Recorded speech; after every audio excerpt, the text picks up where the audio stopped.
.ca for this week's promotional item from the Nike Team Collection. Visitez le shop.usport.ca pour en profiter de la promotion de la semaine de la collection Nike Team.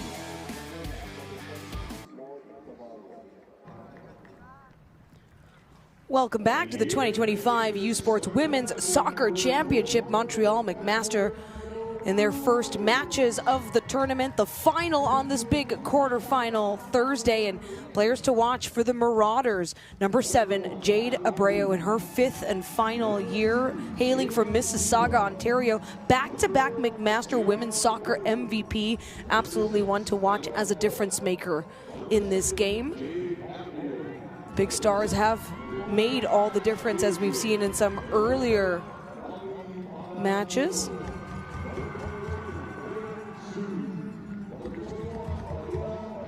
As we get set here, and the goalkeeper for McMaster to start here will be number 1, Ali Muti. An all-star in her own right, a 2023 McMaster Women's Soccer MVP. We'll get to know her a little bit better during halftime in a wonderful 2-minute feature that has been so enjoyable to see.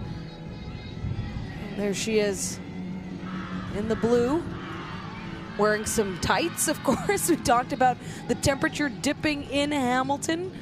Nothing unbearable, just a little chilly now, dropping to 3 degrees, the coolest it has been all through this match day. Partly cloudy, very light wind. And Montreal in their beautiful blue kits, the Carabins. Justine Lalonde is your player to watch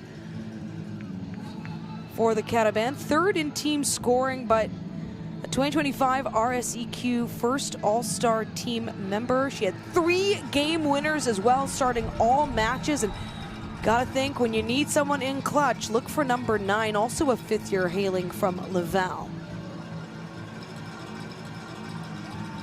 I'm Daniela Ponticelli alongside Ali Rowe, and for those who are like, I know that name, you absolutely do. She's the 2024 U Sports Women's Soccer Player of the Year, now playing in League One Ontario, the Golden Boot winner at that this past season. Ali, it's been such a pleasure. Settling in now for your 4th match of the day. How are you feeling? I mean, when you got to play in the championship last year, you're not sitting through every single match in the same way. No, you're actually not even allowed to be out here. No coach in their right mind is letting you sit out here all day, watch all these games in the cold. But it's actually been quite the privilege to be out here, getting to watch all these great soccer games with all the drama that's come along with them. And a privilege to be working out here with you. Oh, it's my honor to be here with you in your first broadcast. This is what it's all about right now, the biggest stage for these athletes. And the host team. I was about to say, I was waiting for that ref to call that, because she left a good 5 minutes way too early for that kick. Just a little eager. A little too eager. Player hadn't even started her approach to the ball and she was gone. That's the official start now. Shayla Guha with the kickoff. And this is what I've been waiting for, is hearing the horns, the drums, the energy from this crowd. But the Carabins looking to capitalize, maybe jumpstart even earlier than Toronto did in the last match. They are on record as the fastest goal of this year's tournament in the first 2 minutes. Maddie Ma unfortunately could not hold on to the lead.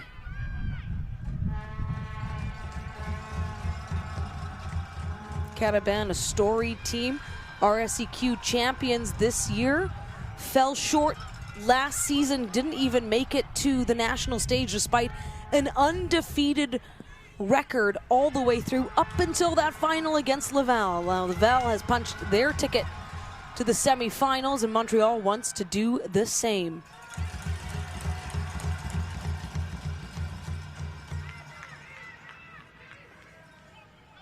Mentioned Ali Muti in net for the Marauders, and in net for the Carabins is Anna Bianca Stevens-Cardin. Looks like they might be lining up for a big throw. A massive throw, yeah, barely see the Carabins player. Saw it last game with Hannah Chown. first throw in there. I mean, if your players have the ability to throw it into the box, you may as well use it. Very impressive stuff.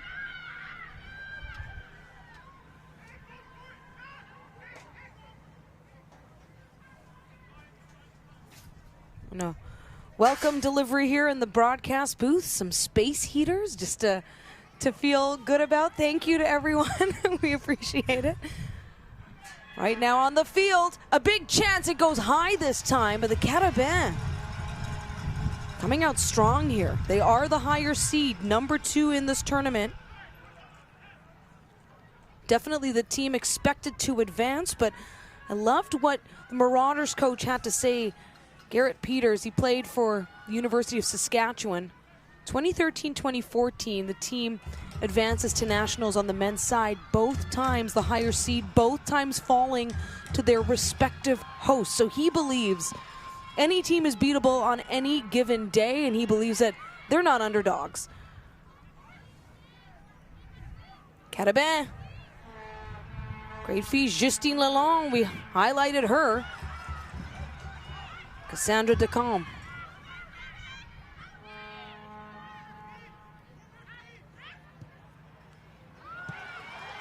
Oh, and a nice intercepted play there.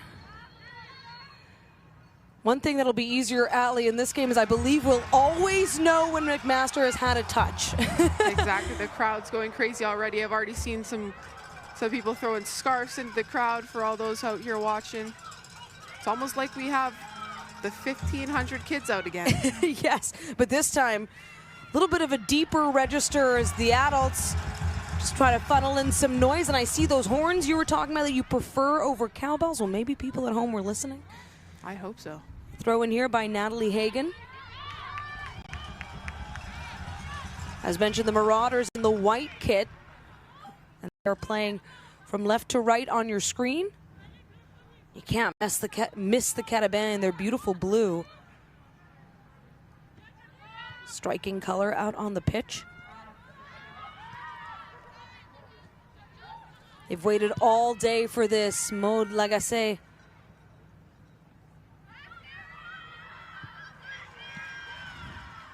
Off the body there of Alexis Belle-Rose. Obviously, we mentioned the familiarity that other teams have with this pitch, but this is McMaster's home. Everything feels both the same and different. The same in that this is where you've always been, this is what you know, but different in that you're hosting teams you've never seen before, other than your OUA rivals. In the 5th minute here, an energetic start, some shots put on by the Carabins, even some corners. Great slip through. I just don't think she was expecting that ball to be played to her. She just wasn't ready for it.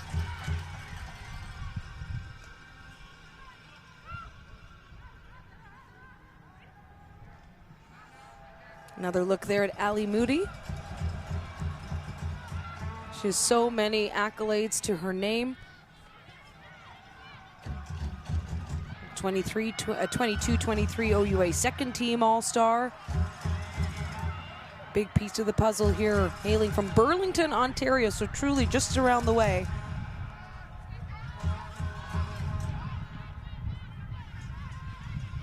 Hearing some drums out there in the crowd. At least what I thought were drums, but upon further analysis, it's actually garbage cans that they've brought up into the stadium and now are using as drums. You know, this is what elevates you into the professional status, Allie Rowe, when it comes to being a broadcaster, finding out the important information. I love it. Just the beautiful grassroots nature of being a soccer fan and just making noise however you can. It's like being a kid again all over, but this time your mom's not yelling at you for making all the noise. No, we welcome it at Ron Joyce Stadium. Especially when you need to stay warm, movement is key. We're seeing it out on the pitch. Of course, they're fine. They're running around. And it's not that bad. It's just that fall air. It's very fresh. I don't know. I think it's pretty bad. The air's brisk. It's chilly. We're not moving. This is coming from a player who played with the Cape Breton Capers out in the Maritimes, you must have experienced some kind of weather. Oh, it was horrible. During the championship, there's always a hurricane happening. Oh my, meanwhile, Abreu coming in fast. That one just wide once more. So Ana Bianca Stevens-Cardin just watches the ball roll out. In 10 regular season starts for the Carabins, Stevens-Cardin allowed just 1 goal, recording 9 clean sheets, making 24 saves. And then in her 1 playoff match, a 3-save night for another clean sheet and a big win. See a corner here. It'll be delivered by Jade Abreu. Lots of corners today. This game will not disappoint. Already 2 corners in this game. Crowded box as well. It's up high, looking for a header. Something to give. It's still alive. Oh, and it's high this time. Just high too. I think that one slipped between the football pole and the soccer pole, just in the middle. What an effort by Emma Fluitt. Also another great name in terms of getting that ball up high. She flew it. Unfortunately, just a little too high. She was looking for top corner. Didn't quite get it, or maybe tucking it under the crossbar. And we've been saying it all day. Those set pieces could make the difference, and right there it almost did. Almost put the Marauders in the lead. Oh, and the Carabins sweep in. Dangerous. The speed from Gabrielle Cote.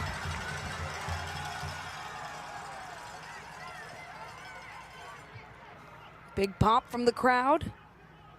Quite an impressive run, but I think it was Shayla who stuck with her the whole way back to get that out and away from the net. Well, this does give Montreal now a chance with another corner in this match.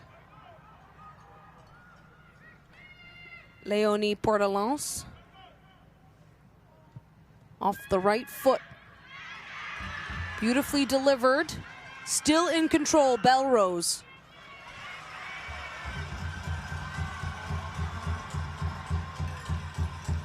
Montreal's not happy with that call. I may have to agree with them. It kind of looked like it did go off Jade Abreu there out for the corner, but... Well, we've seen things go all sorts of ways in these matches, and what I mean by that is some really great officiating. And while you might get what looks like a break your way, it's not always the case, and things have been very, very fair throughout. Yeah, I will say the officials have been very good, very consistent. Some calls are a little challenging based on where they're positioned on the field and what they're able to see, but no complaints from them today. Absolutely. And it is a full day for everyone involved in this tournament. Up, out to touch.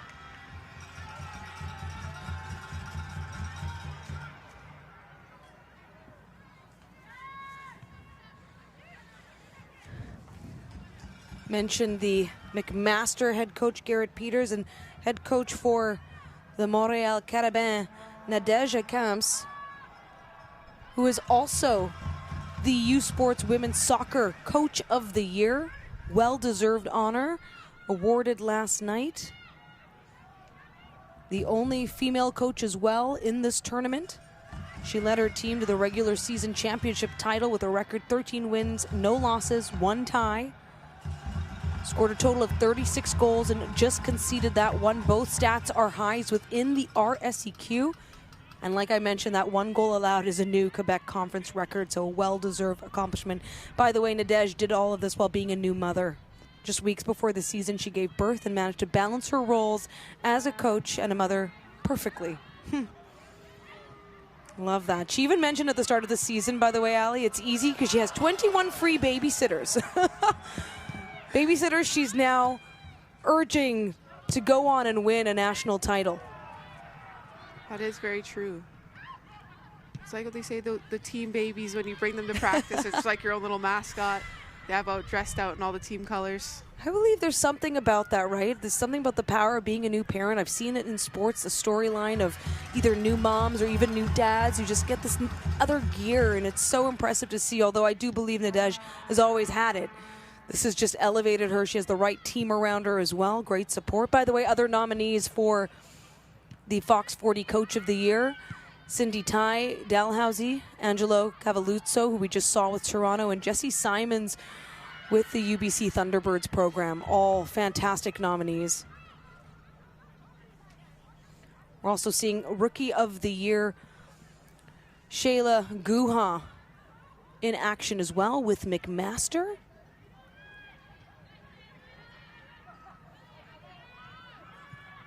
Montreal spending their time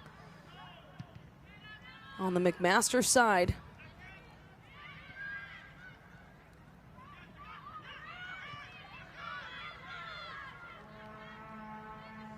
As Decombe, first year from Prasad.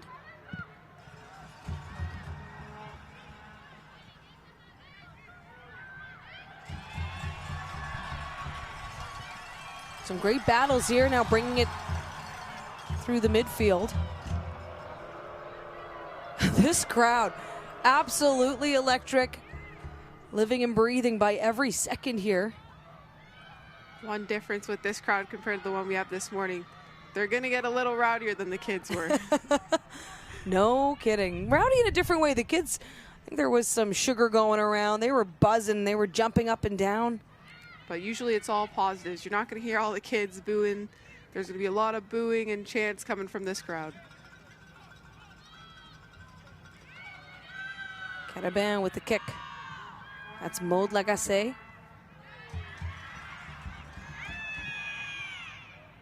The RSEQ Defender of the Year, so watch for number 4 in blue. She's been so effective, not only defending well, but also scoring 3 goals in the regular season.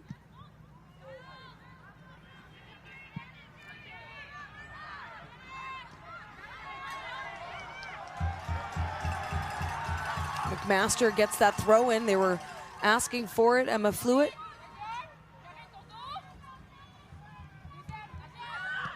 Great positioning by Molly Palladino. Just a good angle there for the Carabins. They almost have a solid clear out of their own half. Chasing Megan Sue. Masters has good ball movement so far, but I'm trying to get up a lofty pass too. The Carabins do move as a unit, and they all close in at once. If you take any more than 2 touches, they're closing on you quickly, and it's not 1, it's not 2, it's probably 4 or 5 of them.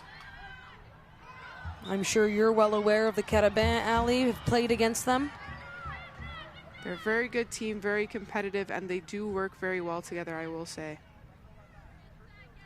All very well connected, a confident team, and every team who is here, you're the best 8 in the country. You need to feel confident in what you're doing, but Montreal coming through as the RSEQ champs, and a number of their players who fell just short of making nationals last year talked about how their team last year was the one they really believed would take it all. So now they're here with this team, and they feel very strong about what they've been able to do.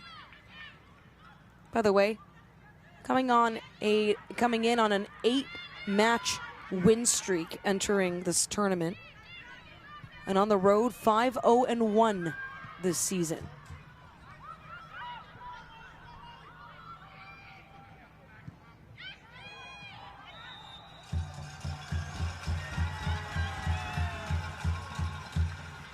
Of course, this isn't the only soccer action happening in U Sports.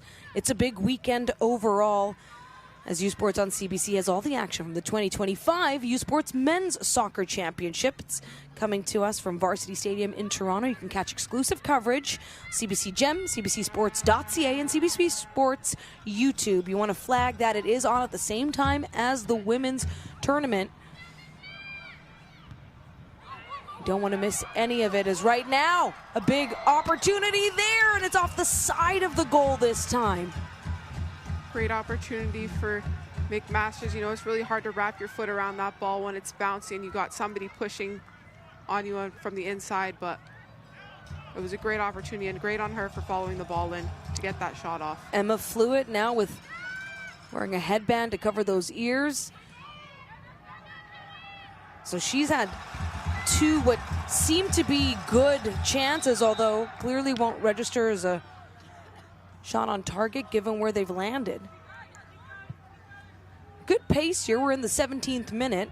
Shots very close. McMaster 3-2, but when it comes to shots on target, the Carabins have 2 while the Marauders have none.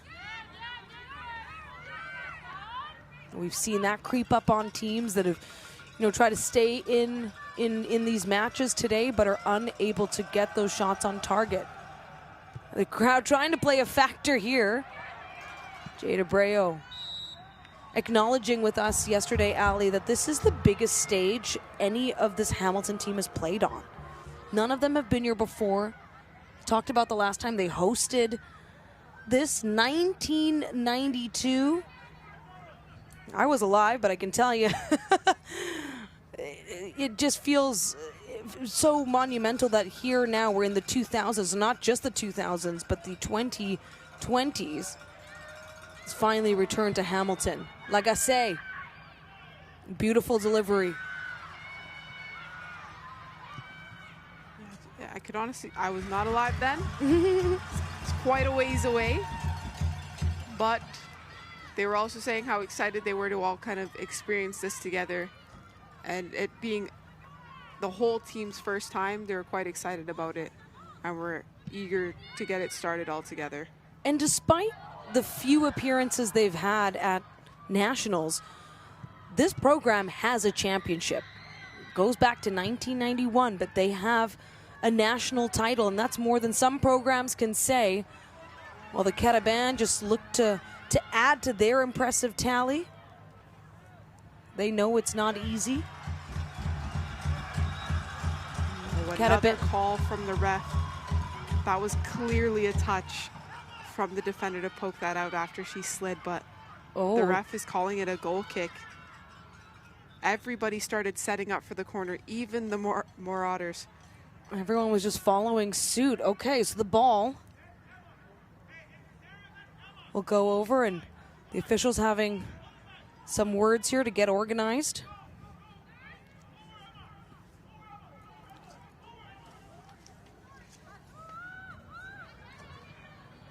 Hear Garrett Peters on the sideline yelling at his team. Oh, and the Carabins coming in. What a save. What a save by Moody, but that could have been rebounded and sent right back. And that was a great step from Guha getting in front of that to prevent that Montreal attacker from pounding that one back in with that rebound. Great step to get in front. When you look back at moments in games, that could be a turning point. That's the U Sport Rookie of the Year, showing you exactly why she got that award. Absolute chills. First year from Waterloo, Ontario. 3 goals, 4 assists for 7 points in the regular season, 1 assist in the postseason. But Montreal just keeps coming now in waves with this attack.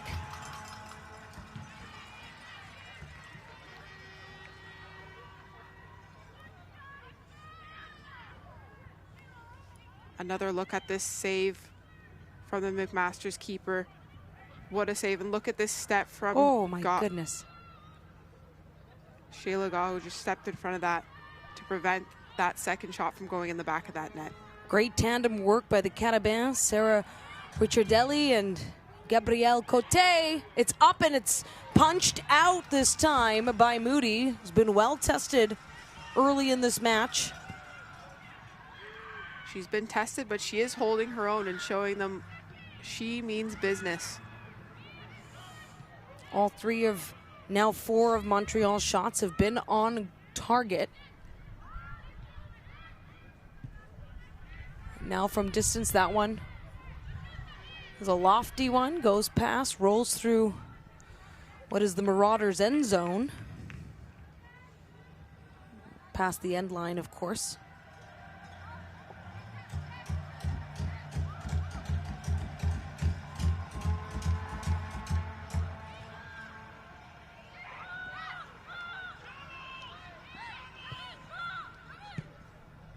Good pass, trying to stretch the field here. No foul called there. will play on. The tackles abounding here. Now all sorts of players going down in epic fashion. There was Sarah Ricciardelli. Still no calls. Carabins are so good with just sneaking in, using their speed to their advantage. A bit of a slip there for Léonie Portalance. Looks like the two Montreal players may or may not have collided a little bit there. Just may have got a touch on her and lost her footing a little bit. Does feel like we keep upping the dial on the physicality throughout the day. Maybe it's just that waiting and wondering when's our turn to get on the field, but everybody's getting a little antsy. And you all want it so bad. We talked about what's at stake. Quarterfinals might seem, oh, it seems like a far way away, but if you lose today, there's no chance at a medal. If you win, you know you're playing for some hardware. Whether it's going to be for gold or for bronze will be determined tomorrow. The winner of this match will face the Trinity Western Spartans, a team sparked by Sophie Crother, and on all 3 goals, scored the first 2. Still looking for the first goal here. It'll be interesting if somebody will sneak in a goal in this first half, or if the last game will be the only game we have a first half goal. We will see. Sometimes trends are fascinating. I've been part of hockey championships where every game is a shutout until the final day. It's really interesting. And coming into this tournament, Allie, you looked at the goalkeeper stats and you wondered, how many clean sheets are we going to see when it comes down to it? But the attackers, the offense have found a way, even among some of the best. As mentioned, the Carabins have only conceded 1 goal in the regular season. That was the same story, though, for UBC. And they found themselves down 1. It's this tournament, the magic of this tournament. Anything could happen. Nobody knows. Again, it's a matter of how bad you want it and what you're willing to do for it. And a neutral site for all except the Marauders playing in this match here. That also can make a difference. Just a change of scenery, and some teams have had to travel, others not as far. Some teams had time changes. Yes. You know, I thought back to the Spartans and the fact that they were able to come back there in the second half of that last match, and told us that even in their Canada West, from their semifinal win that went to penalties to the final that they had to play against UBC, it was a 13-hour turnaround. That was it. So, you know, these teams have faced adversity in so many different ways.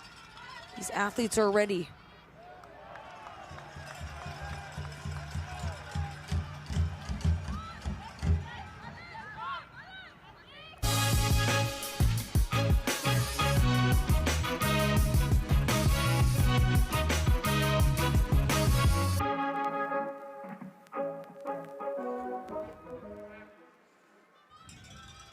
Cassandra Dacombe in control for Montreal.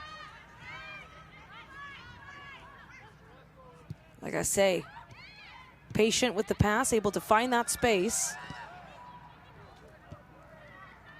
And Allie, ever since you pointed out, rightly so, how the Carabins close in, visually it's quite stunning to see on the pitch how the blue just converges into one.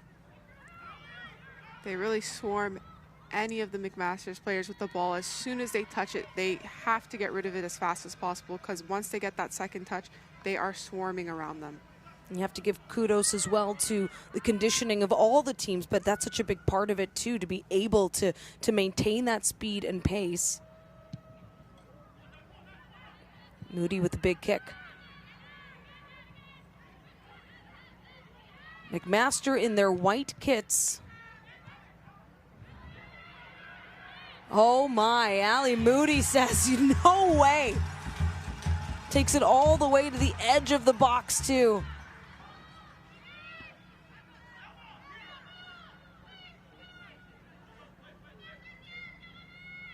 Looking like she's going to do a big kick. Nicely delivered. To center field and trying to find that space. Abreu. Great work at the 1v1 battles coming in clutch. Swift header there by Blessing Maeskith rather.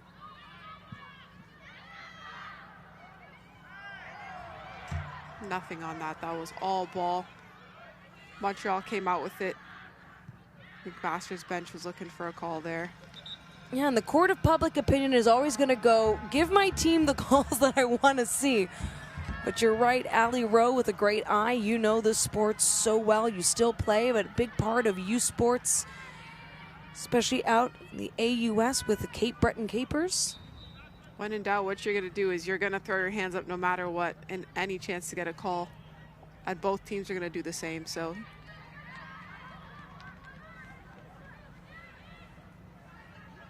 still awaiting our first goal of this final quarterfinal, and has been a stunning day in Hamilton. Sure, the sun has come in and out, and the temperature has dipped and gone up high too, but it's more than that. It's beautiful fall soccer, and this is exactly where at the start of the U Sports season, as Ali mentioned, it's so short. The start of the season, you want to be playing in November. Moody comes right out again, a very confident presence for the Marauders.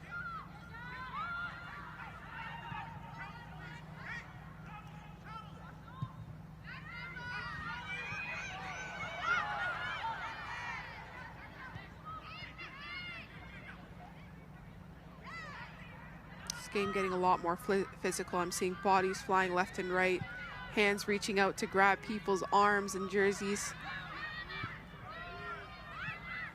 It's coming from both sides.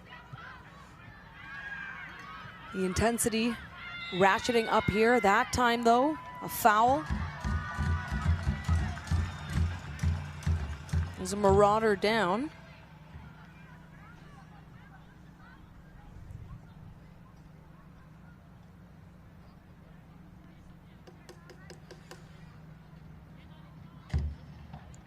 Don't think she's injured though. I think she's just tying her shoes up. Oh, okay. Just needed a moment. Tough to see from our vantage here. I say a big thank you to our incredible production crew who's been on the ground early this morning and even before then, but just talking about today alone, long hours put in. Great work to capture all the championship moments, and every single match will be broadcast on CBC. Ali and I happy to be along for this incredible journey. It does go by all too quickly, 4 full days, but here we are. The final match of day 1. There will be another 4 tomorrow. Starts with the 2 consolation semifinals. We know Cape Breton will be in the first,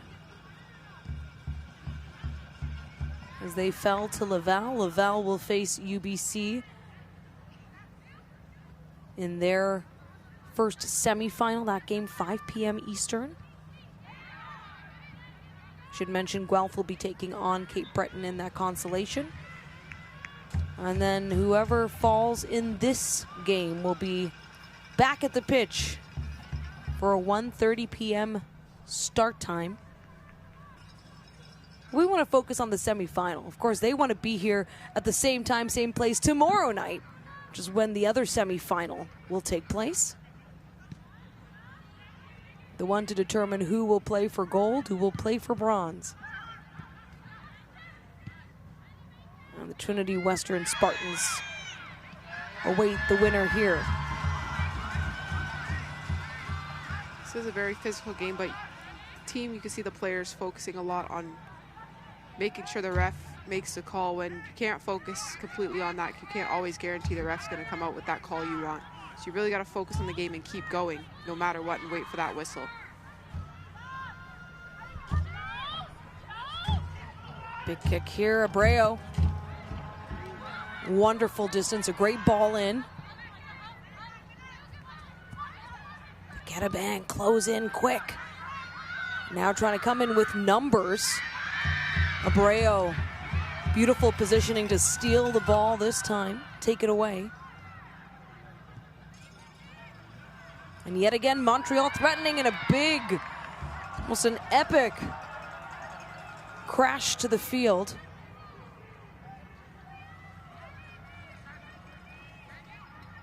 Big foul on the kick, which is giving Montreal quite the opportunity. It's Gabrielle Cote, by the way, for the Carabins going down. Abreu just putting a body in and no intention for going for the ball there. Completely just goes for the body and pushes her out from underneath herself. Cote, a Montreal native herself. So we see a set play here for the Carabins. Looking for the first goal, and it's up high this time. It goes back behind the net.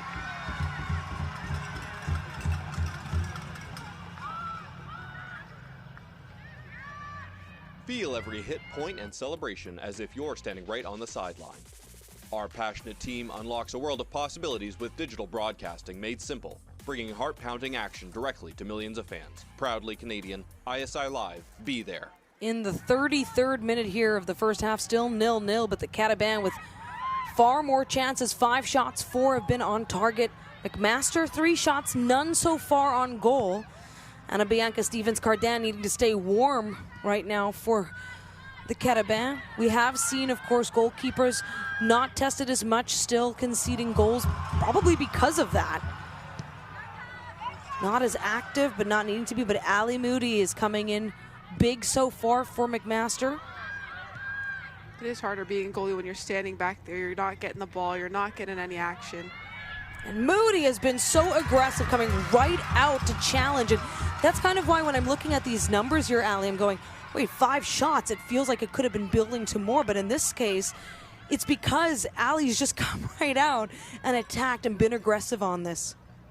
And that's one thing you look for in a keeper, somebody who's aggressive, willing to come out, put their body on the line to get that ball, so the attack just doesn't have the opportunities, and it's not easy on them. You know what's beautiful is I just took a look around. I've been looking at the grandstand, happy to see all these McMaster fans. Of course, this is what it's about when you're the host team, is the support coming out, cheering on this team, especially on a crisp fall night. But even just around this broadcast area, it's jam-packed with people. All watching on. All bundled up. Blankets, hats, and all. I sense a little bit of jealousy there, Ali. We're going to get you all bundled up for tomorrow, I promise. Right now, we got to stay locked in here just like Ali Moody is.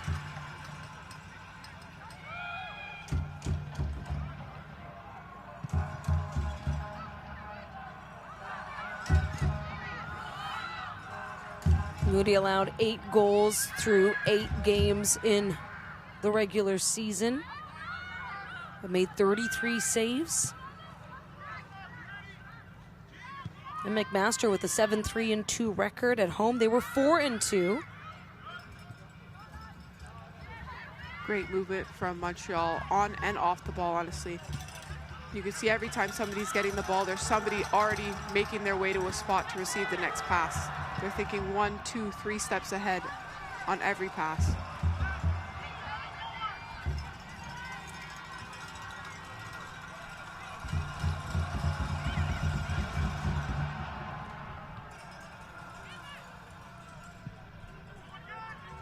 A throw in here for the Carabins, Sarah Ricciardelli. 3rd year, also Montreal native. Looks like they're probably going to bring in that big throw again. We've seen it before with Toronto. They have the same idea, trying to get that in the box. The camera almost loses sight for how far back, but a great throw in. Still just outside the box now, back in.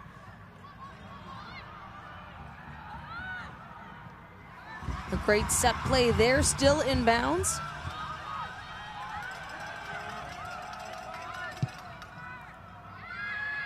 Well, it's up from distance now. The Marauders defense needing to come in. Great step. The Carabins skies it once more. I will say these two teams have these long balls locked down. Both teams sending them up long for those attackers, trying to get it in and behind the backs. It's just a matter of placing it right so you can get that striker on the run, get that winger on the run. The preview of the Carabins coming into this tournament is that Montreal thrives on possession, defensive dominance, smothering opponents. We're seeing that play out right now as their attack just can keep at it. One thing about them, they are fast.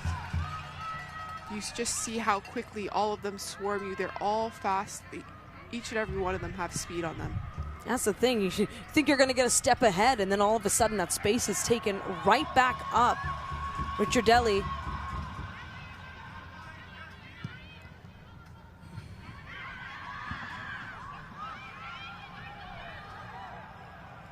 But McMaster on the move. Looking for a shot on target here. Looking for a goal, of course, but forced out along the left flank. McMaster's looking for a ball. Not sure if they're going to get one from the middle or get the ball in the end. I mean, they should know as well as any that balls get lost to the parking lot, but it hasn't happened in this match yet. It's still early. We have a really fun bingo game between the number of headers that we've seen, balls in the parking lot. Corner kicks. Corner kicks. We did have one successful so far.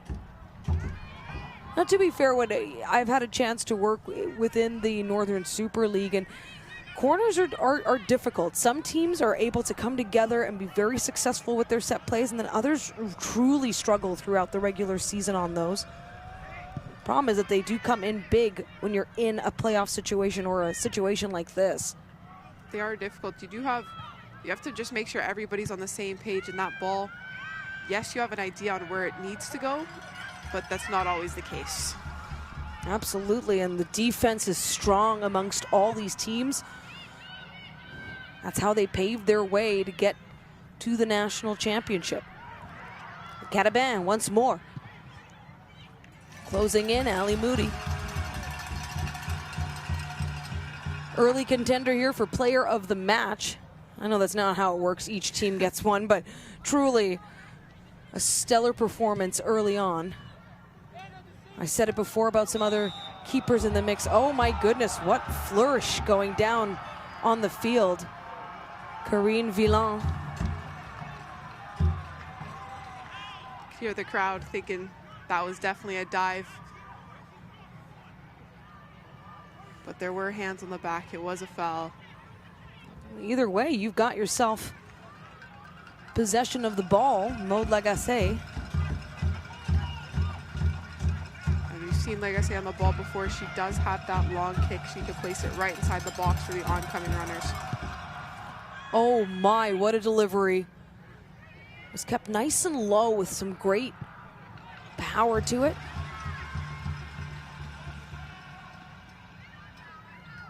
It's almost a struggle with that kick because she's kind of more towards the center of the pitch. If it was more to one side, you could kind of aim for that far post, but being in the center, you kind of just have straight oncoming runs. It's a little harder to get a goal off one of those. Mentioned that she's the Defender of the Year in the RSCQ. But Lagacé also won gold. The 2025 CONCACAF Women's Futsal Championship was held in Guatemala City this May. So just a player with fantastic experience, championship experience. That always comes in big here.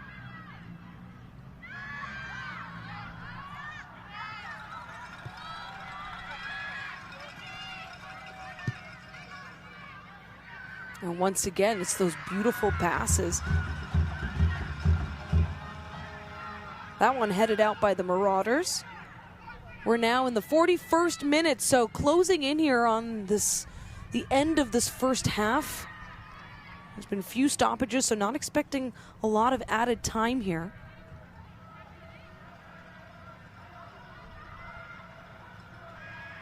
Carabins throwing in the attacking third. Holding on, that one from distance again. Can't get past the Moody wall. Again, they're taking a lot of shots from out wide. They're all 20 to 30 yards out. Nothing in too close to be a real challenge for Moody, but nonetheless, she is doing a great job in the net to prevent anything from getting in. Yeah, I guess what they're hoping for is that somehow she's drawn out and they can get in behind with a nice distance lob.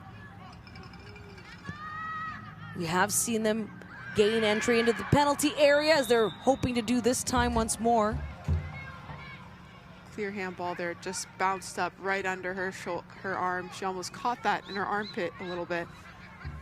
I just want to go right back to that moment we saw earlier with Moody, and you clocked it, Shayla Guha, who came in to defend in what to me was almost like a guaranteed goal situation, where Moody was caught out of position and there was a juicy rebound that could have been scored with. That's why crashing the net is so important for the attacking team and also for the defensive team to follow their marks, get back in the box and recover to prevent any spills. Another set piece here for the Carabins. They've had the bulk of the opportunities. Of course, now contending with the noise of the cowbells here at Ron Joyce Stadium. Oh, wow! Helped out by the crossbar this time. Leonie Portalancelot with just a brilliant kick. Just high, and that was a tricky one. I almost didn't even know who was about to kick that. You have to think the Marauders, of course, I mean, you don't just want to play to get out of a half, but to have a moment to be able to reset, regroup, plan how they will get on the attack, because again, throughout this now 44th, we're in the 44th minute, there's no shots on target. Anna Bianca Stevens-Cardin has not needed to make a single save yet.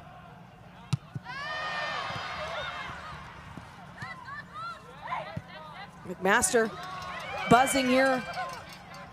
They may run out of time. Some great ball movement. Oh, and it's off the head. Now back on the ground, still in the box. Great effort here, and there's the first save for Anna Bianca Stevens-Cardin. More than that, first shot on target for the Marauders. Some great ball movement to get them in the box. Almost wish they would have took that first shot instead of bringing it down and controlling it, giving the Montreal team time to come in. They would have took that first shot. They could have potentially put it in the back of the net. I'm sure the host fans are just thankful to see that shot happen here in the first half. You don't want to go in the locker room necessarily, not even having that shot on target. Of course, no goals scored yet, but it does feel like McMaster having to play behind and really the Carabins on the front foot here. Controlling possession, controlling just the shot volume overall. The numbers don't mean anything if the score is still 0-0. Everyone on equal ground. Shots, by the way, for Montreal, 11-4. 8 shots on goal compared to 1 for the Marauders.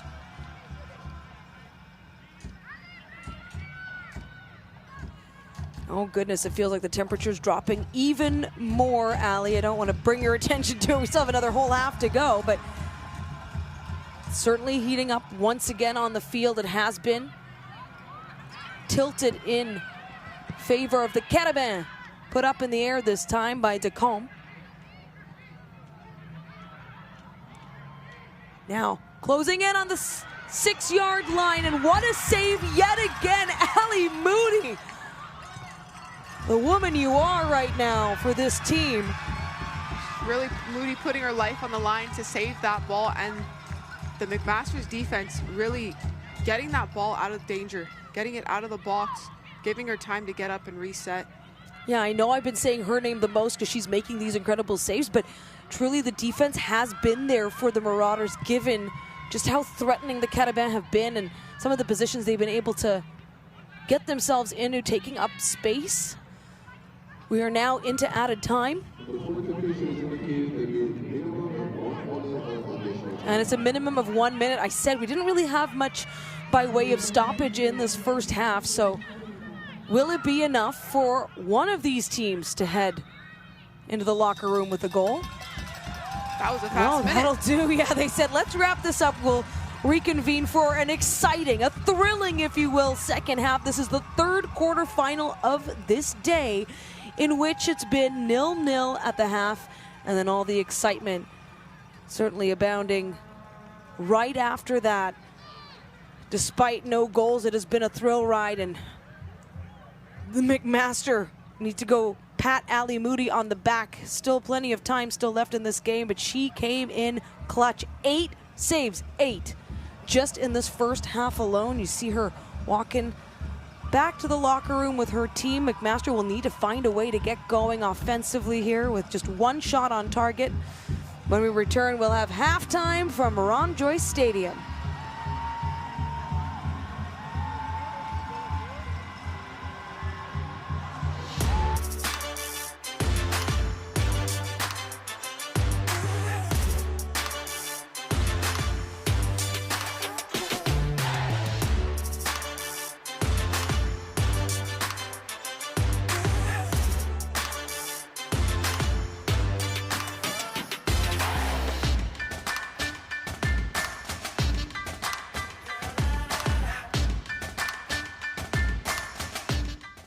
It's not just about the victory. It's about the moments leading up to it. BioSteel, the fuel behind every victory. Delaney, Northwest Territories, the birthplace of hockey. Here, you'll find a community full of history and tradition. A community that Quaker surprised by transforming their arena kitchen into a Quaker breakfast bar. Stocked with our Canadian whole grain oats, it's now a place to gather, to eat, and to celebrate. We're proud to feed the passion for hockey in the place where it all started. Because we believe no matter where you're from, you've got this. Unbelievable! History has repeated itself! Get the stories behind the glory. Watch, listen, stream, read CBC Sports. Thirsty? With 5 essential electrolytes and 0 sugar, BioSteel is the game changer you've been looking for. All of the good stuff with no extras and no gimmicks. Just clean, healthy hydration. Trusted by pro athletes since 2009. Steel sharpens steel. Welcome back to Ron Joyce Stadium in Hamilton, Ontario, home of the McMaster Marauders, hosting the 2025 U Sports Women's Soccer Championship and making their 3rd appearance in this tournament. A really exciting day for fans, and a 0-0 score up against the number 2 seed Montreal Carabins, the RSEQ champions, here at halftime. And so much of that is due to Ali Moody, an incredible 5th-year goalkeeper for the Marauders, playing on the biggest stage. And earlier in the tournament, she had a chance to chat with us for 2 minutes. Hi, my name is Alexandra Moody. I'm a keeper for the McMaster Women's Soccer Program.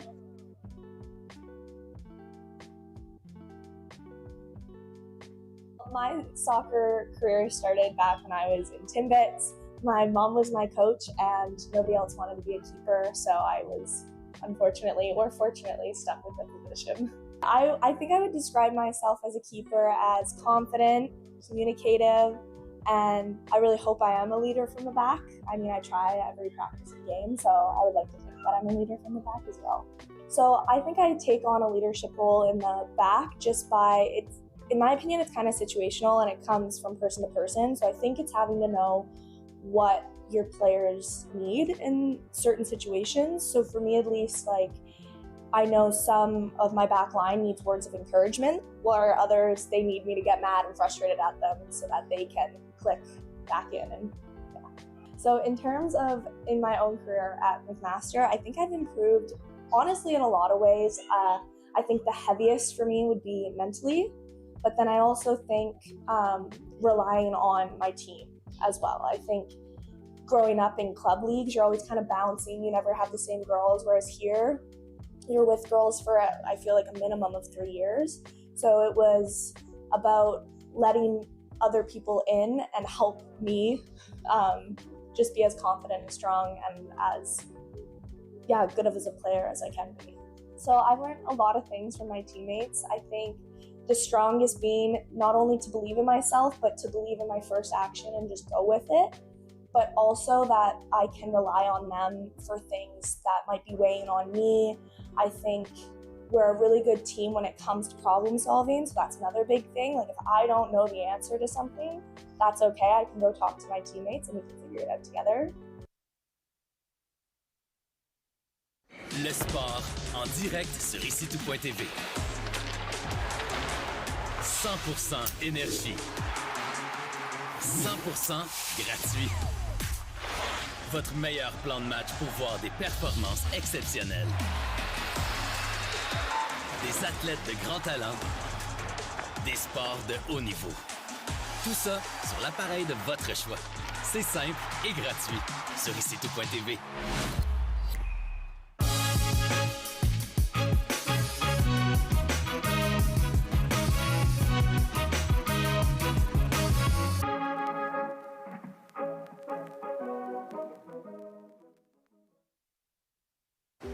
Délaney, territoire du Nord-Ouest.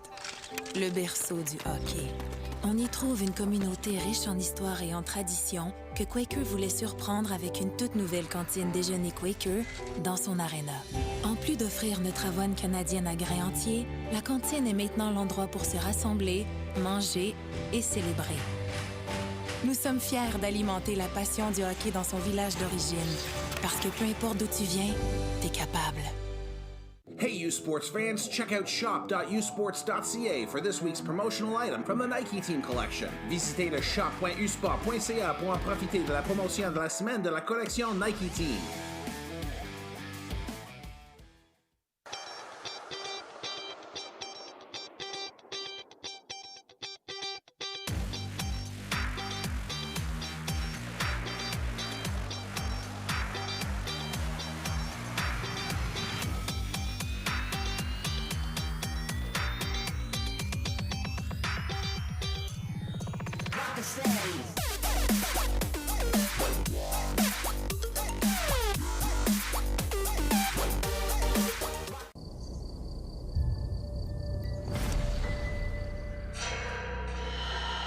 Elle revient toujours.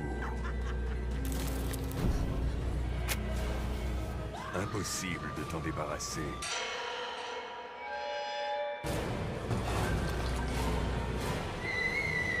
Nicotine. Si elle entre dans ta vie, elle ne te lâche plus. Même consommée occasionnellement, la nicotine peut provoquer une dépendance.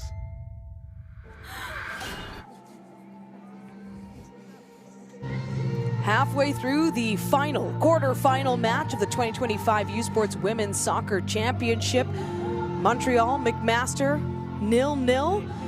Oh, it's teeing up a big second half, and for the Carabins, they might need to rely on some super substitutions. One of those players, Raphael Robitaille-Bourgeois, a fourth-year, incredible player, had 11 games played in the season, 5 starts though, scored 5 goals, 2 assists added to it, and spent some time with us before the tournament. Bonjour, je m'appelle Raphaël Robitaille-Bourgeois, je suis attaquante pour l'Université de Montréal.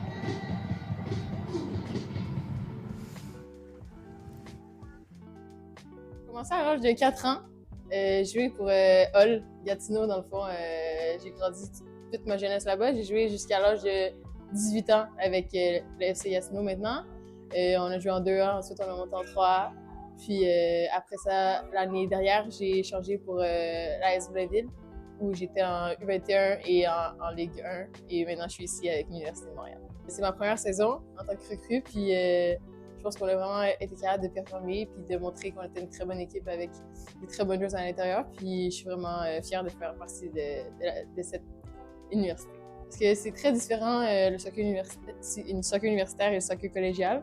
Puis je pense que tout le monde a le même objectif quand on est universitaire, puis il y a différentes façons d'y arriver. Mais de voir que le soccer féminin augmente, c'est vraiment bien. C'est sûr qu'on veut toujours prouver qu'on est aussi bonne que les hommes, puis qu'on peut avoir autant d'attention qu'eux. Puis je pense que ça permet aussi de croire plus, de genre avoir un objectif étant plus jeune. Parce que mettons, quand on était plus jeune, on n'avait pas beaucoup d'idoles, puis pas beaucoup de modèles.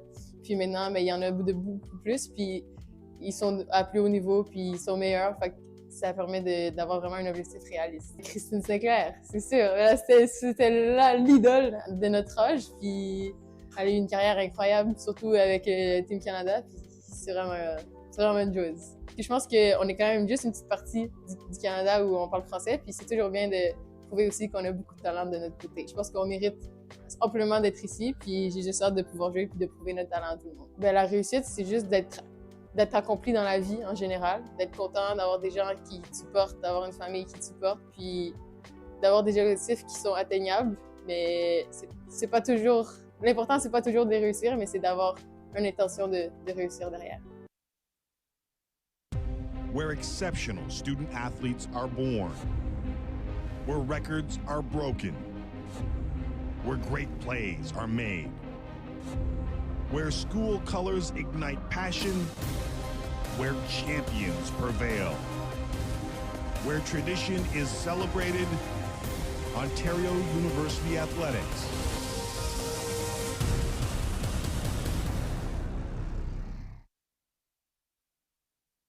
It's not just about the victory. It's about the moments leading up to it. BioSteel, the fuel behind every victory.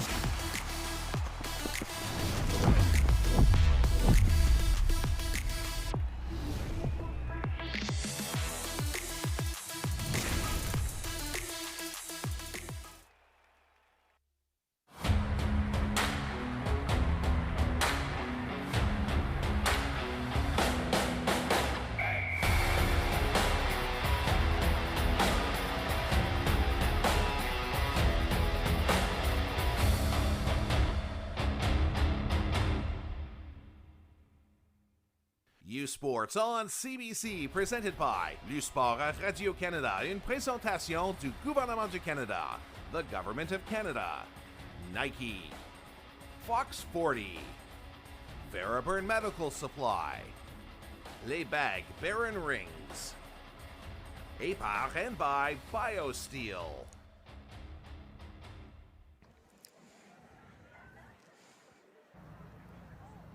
0-0 at the half in Hamilton. The final half, by the way, of a quarterfinal matchup. It has been a truly fantastic day. Lots of drama in all the matchups earlier, but this one, 0-0, and yet, Ali Rowe, we have witnessed some greatness. We have seen some fantastic highlights, and yes, it comes down to big-time saves, especially for McMaster. Here's an opportunity for Montreal, just a little too high. But McMaster's comes right back with probably their best chance of the game. They just also too high. A lot of the shots have been going over the net or just wide for McMaster's, as that one went just a little wide for them. But most of the opportunities have been coming from Montreal. A little bit of spilling coming from Moody in net, but nothing the defense can't handle as they're getting everything she's saving out of danger. Coming back in, Moody playing very aggressively, getting out on every ball coming in. No real clear chance for Montreal to put in the back of the net because Moody is playing so aggressively. But looking at their stats, Montreal has been carrying with 11 shots, 8 being on target, where McMaster's has 4 and only 1 being on target. Haven't really got an opportunity to test the Montreal keeper thus far in the game. No, truly, it has been a one-save affair so far for Anna-Bianca Stevens-Cardin. I mean, if that's all it takes, right, and you can advance and push through to the semifinal, wonderful, but a team has got to score, and then we'll see how the other responds. So far in this day, there have been no clean sheets. All teams have conceded at least a goal. The most scored by any side was in the quarterfinal right before this one. The Trinity Western Spartans with 3 goals, a brace by Sophie Crowther, who also then assisted the final piece of the puzzle, the extra insurance as needed, because it hasn't felt like one goal was truly going to be enough in some of these cases. And of course, UBC, the 1 seed versus the 8th seed Guelph going into overtime. Oh my, and it does not jump right to penalties. It does go to a 30-minute overtime period, but hopefully we won't need to rehash those roles here. I don't think either side, no side wants this, unless of course you're the team trailing and you tie it and you want to come back and win it, but this is all about finishing it strong, because you will have games to play tomorrow, and the winner of this match will play in a semifinal. They will take on the Trinity Western Spartans. For the Carabins, that would be, they would still be the higher seed, and for McMaster, it would be an upset here, and then they would take on the team seated just above them. See all the players on the sideline just trying anything to stay warm, jumping jacks, jumping high knees. They're moving around, getting the ball moving. Anything they could do to stay warm. Blasting some Usher. Hey, do you recall potentially your coldest match, or a match that sort of lives in your brain, in your memory, is one you're like, I am happy that that's done and we got through it? Coldest match might have to be pouring rain, CVU hosting Nationals. Peak night, because we had the last game like this one, because we were the host. It was freezing, pouring, everybody was soaked. That had to be the coldest match, but then again, I just thought to myself, I'm not the men's team who is currently playing out west, and they had to shovel the field before they game, nobody wants that. Nobody wants that. Let's just keep it to just a brisk fall night. It is partly cloudy right now in Hamilton, Ontario. 2 degrees. By the way, Ali and I in the broadcast booth, I'm Daniela Ponicelli, we are feeling the elements, maybe not in quite the same way because we're not literally in the middle of the field, but we have essentially no fourth wall because we have a beautiful unobstructed view. It's wide open, fresh air, gorgeous. We can see everything beautifully here at Ron Joyce Stadium, but that does mean we're feeling it a little bit. And at 2 degrees, the coldest of the day so far. See, they say 2 degrees, but what does it really feel like? Well, at this point, Ali, I didn't want to bring it up during the first half, but we can now see our breath, and we couldn't before, so. Dang. It's real now. It's serious. This might be the first time, actually, I've seen my breath heading into this fall. I mean, we got so spoiled in October in Southern Ontario. Gorgeous weather. Just know tomorrow I will be investing in hot hands, hot feet, anything. I will bring a blanket. I'm going to be bundled. Well, tomorrow is another full slate, but right now, looking to close out strong. One of these two teams will advance into the medal round. Carabins, hope it's them. It'll be interesting to see them both coming out from the halftime talks. I don't know, being a player coming from those halftime talks, they hit different. They do something to hype you up for the next half and really get you going, depending on what's being said in there. Well, and when the score is still even, it truly just feels like, okay, we're back, not quite at square one, because we've been playing, we've had some great chances for the Carabins. They've got to be feeling confident, despite the fantastic performance of Ali Moody. They've been in and around the goal area. They've been inside the box, shooting a little bit from distance. Delivered nicely here. Marauders looking to clear, and they will need to get going offensively. You can imagine they've had that discussion as well.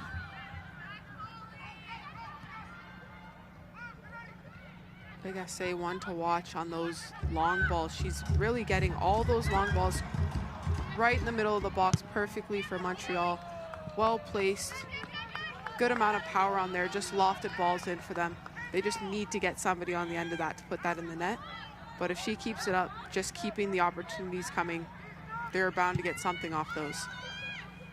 For those who don't know, Ali Rowe, our fantastic color commentator today, is an all-time leading scorer in the AUS, 77 goals through her 5 seasons of U Sports. That is a conference record between the men's and the women's, and so you know a thing or two about how to score, and you've also obviously experienced, like every player, games in which you just can't find a way. The good news is that there will have to be goals scored here. Somebody has to win. There's no draws in this tournament. One thing on those unlucky days when you just can't seem to find the back of the net, sometimes you don't have to be the one to score. You could always make an assist, help out a teammate, get them that goal that you've been looking for. And you get a little bit of credit too, you helped. Absolutely, and we are nowhere near the sort of moment where we have to worry about potentially not seeing a goal in regulation time or within the 90 minutes. It's still early. And guess what, Montreal? Another chance here, a big throw in deep in Marauder territory. Rolls off the body of number 25, Juliana Mara. Juliana Mara, a rookie from Arva, Ontario. And how exciting. Every single player on this Marauders roster is experiencing playing in the U Sports Women's Soccer Championship for the first time. That is so special. It's wonderful for members of the Carabins to be back, and that's what you hope to do. You hope to build and keep getting better and returning, but there's nothing like experiencing it all together as a team the first time. This is quite the experience. I don't think people notice how close you become playing with all your teammates and honestly living with them. A lot of them living all on residence together. You become very close. They're kind of like a second family. They all become your sisters at that point. Well, you said it, and only 2 players on the Marauders roster hail from Hamilton. Of Mia Paymont and Natalie Hagen. Of course, many from in and around this area. Seeing Oakville, Mississauga, Toronto, Burlington. Drum beat in place here. Now McMaster, great delivery there by Jayla Guha.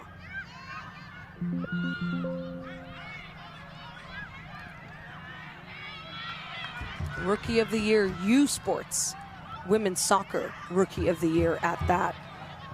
Received that award last night, big banquet. It does move quickly. The banquet Wednesday night and then right into the quarterfinals Thursday. Final piece to decide who will play, who will be the 4th team to enter into the medal round. Laval, UBC, Trinity Western. These refs not allowing anybody to get an extra step in. Solid positioning in the 1v1, out to touch. In the 50th minute,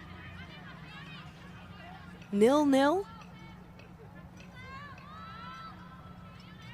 Mac and Montreal.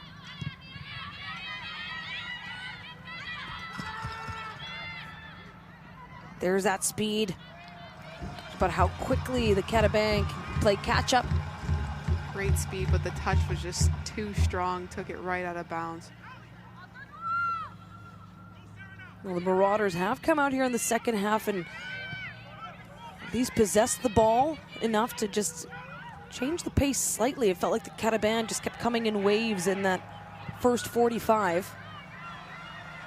Nice play up, that'll likely, yes, roll out past the Montreal end line.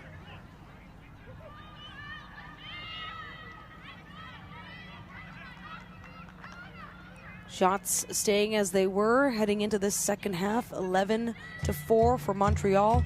8-1 when you look at the shots on target. That means 8 big saves by Ali Moody.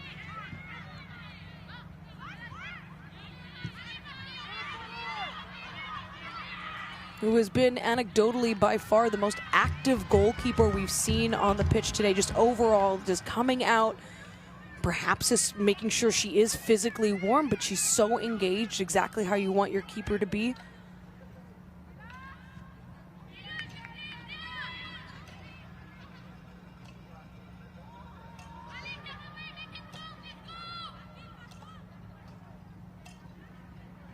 Throw in by Alexi Belrose.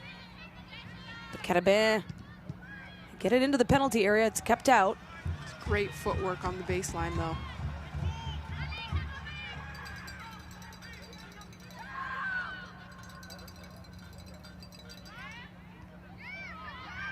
Header by the Marauders. And then an attempt to keep it in play. I think that was an attempt to keep it away from that corner because yes, that too. No more corners. There's already been 2 so far for the Carabins. What a touch. Oh my, is this it? It is! Montreal! First on the board. The Carabins celebrate on their own sideline. And what a goal it is. Micah Sanesak.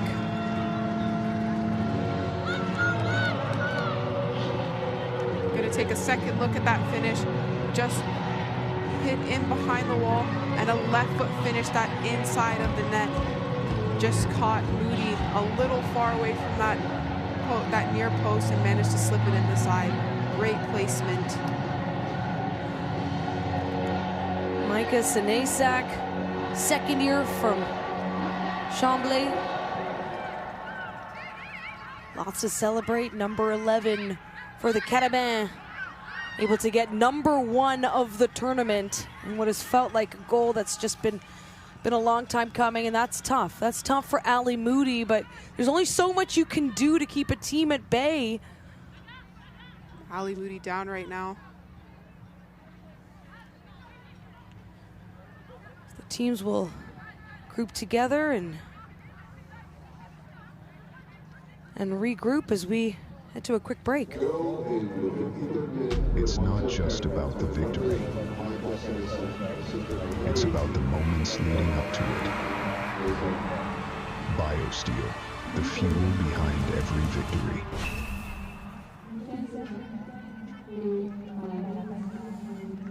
So on the heels of a big Montreal Carabins goal here in the second half, a team that's just been buzzing, hungry for it. It's Micah Sanesak who's able to deliver.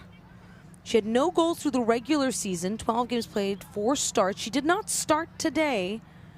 She came in and she's been a difference maker here. Of course, champion spirit is in full swing in November across many U Sports, including football, and the Vanier Cup playoffs are on the way. CBC is your home for the Vanier Cup playoffs. Catch the 2025 UTEC and Mitchell Bowls. It's next Saturday, beginning noon Eastern, and the 60th Vanier Cup Championship game. That'll be from Mosaic Stadium in Regina, 2 p.m. Eastern, November 22nd. You can catch complete coverage on CBC Television, CBC Gem, and CBCSports.ca. U Sports on CBC, where champions are made. Oh, that's going to be an exciting event out in Regina, Saskatchewan. I know they've been so excited. I went to go visit, spent a lot of time in Regina, and I caught a U Sports football game earlier in the season. They were already buzzing, Ali, about the Vanier Cup being held at Mosaic Stadium. But right now it's McMaster, the hosts of this year's Women's Soccer Championship, needing to find a way to tie this game. They want to stay in it. They want to chase and battle for a medal. The only way to do that is to win tonight. They are the lower seeded team, number 7, ranked 7, coming in as the RSEQ champion Montreal Carabins, ranked 2nd and showing their strength.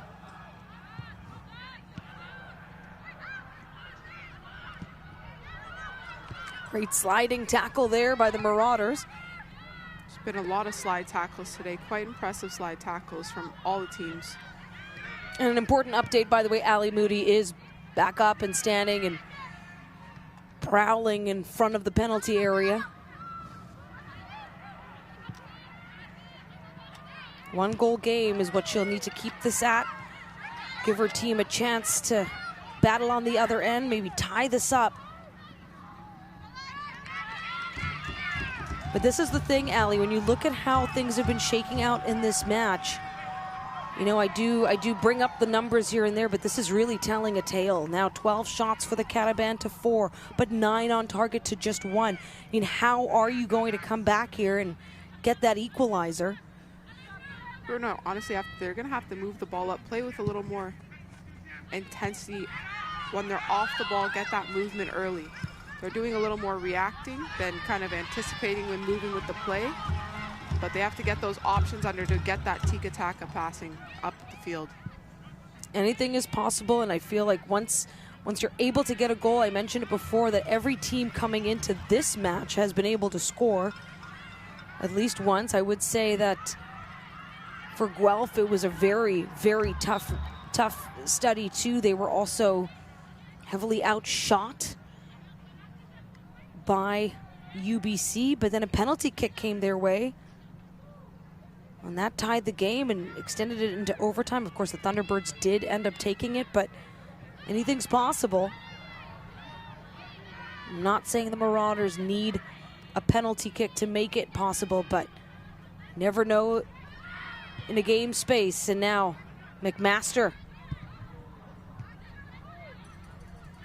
trying to get the ball into the box. They've been kept at bay. Montreal really tried to clear it out there. It took a couple tries. They really were getting the backspin on every ball they were trying to kick out. And so they've got to head back a little bit into their own half. Try to play it up ahead.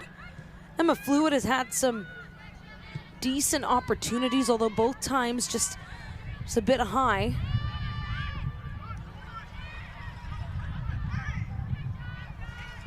Another great tackle. It's the physical play. On the far side, that's Jay DeBreo.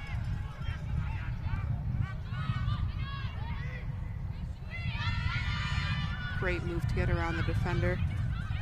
And another now to find some space inside. It's blocked, sent back, not quite cleared. One too many steps on that shot. We talked about all day, you're gonna have to get that shot off quickly because everybody's closing down in front of that net and nobody's gonna give you a clear shot there. Justine Lalonde in blue. And now we have a throw-in. Yes, a throw-in. I was just confirming as the ball was picked up at the corner there. Far throw-in as well. In the 60th minute, a one-goal lead for Montreal, established here in the second. Scored by Micah Sinisak. Player we barely mentioned and all of a sudden just comes flying through. Sometimes you got to expect the unexpected. It's always the ones they'll sneak in behind you to get those finishes. Absolutely, and a player, by the way, who did not start.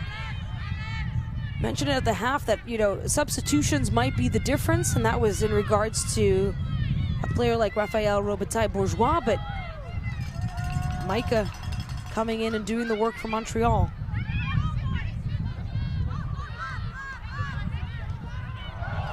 Nice play.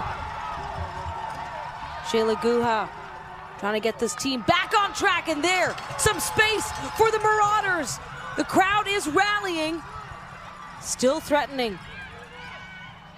Juliana Mara going 1v1, blessing Mai Kith, showing her strength for the Carabins. 2025 first All-Star team for Blessing. And she was last year's U Sports Rookie of the Year. So just improving upon that performance. Still looking for her first goal of the season, but she is a defender. Another great ball. Marauders playing with intensity as though we're in the final minutes, knowing that they can't just be reliant on whatever time might be remaining here, as the Carabins be so strong. And the foul now. Marauders have a lot of trust back there on Ali Mooney, who stepped out for that last play to get it out of danger. In a way, she kind of set up this free kick. She was the start of this to get it up there. Crowd on their feet, by the way. Loving this, now having added motivation to spurn this team on. Jay DeBreo places it beautifully. The Carabins, very controlled. Saw it on the clear and now moving in. Another slide, 2 players go down this time. And she's definitely going to get a card for that one. The booking's coming out. First booking of this match, third of the tournament overall.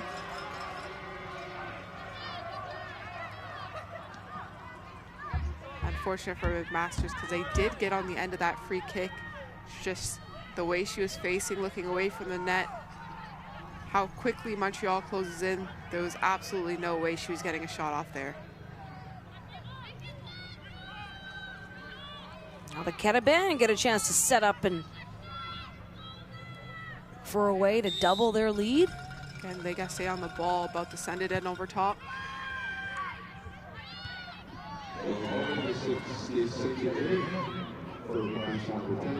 Plenty of headers.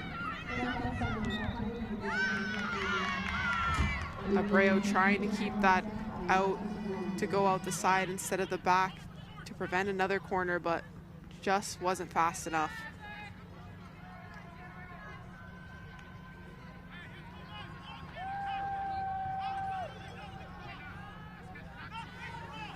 So we have a corner here for the Carabins. It has been all Montreal when it has come to corner opportunities. Will be their third of the match. The Marauders have yet to have a corner on their home turf. And this one, Ali Moody comes right out. Solid defense once more as Moody did go down. Quickly back on her feet. You could see that right arm of Moody just went up to prevent that from going over her head. That was a great save. She has a highlight reel right now, but she would certainly love to keep her team in this and get a tie score here for the Marauders, the home fans, with their signs. Trying to make it possible. Defense will be key here.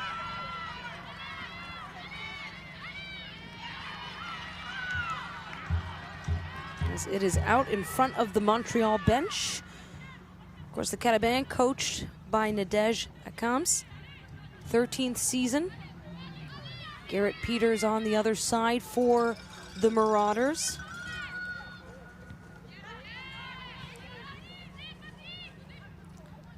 Peters never winning a national title himself, and that one easily tracked there by Moody, but never winning a national title himself, although he did get to play on the national stage twice with the University of Saskatchewan Huskies, and he captained that team too, by the way.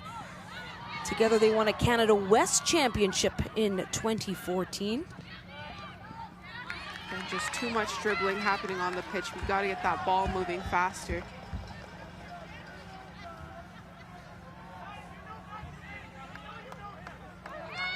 The Marauders staff also coached along with Amy Holt. She's a Marauders Hall of Famer. She actually went in with her sister, Jen Clark, 2020. And official year having some words. It's Juliana Mara. Fans not liking that, not liking the ref talking to their player. It's happening right in front of the fans too, in front of the grandstand. So how do the Carabins manage their one-goal lead?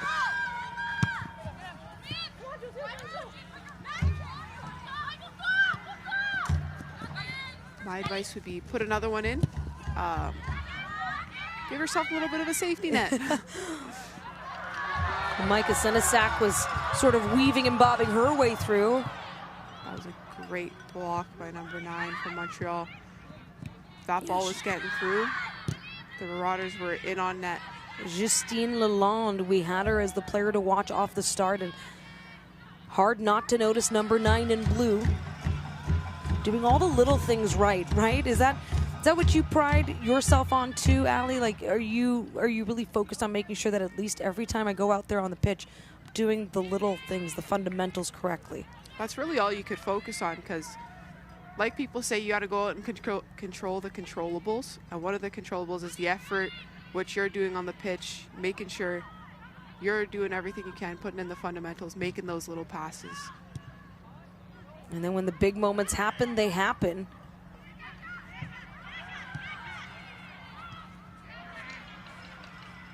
As we make it further in this game, it's just getting more and more physical from both sides.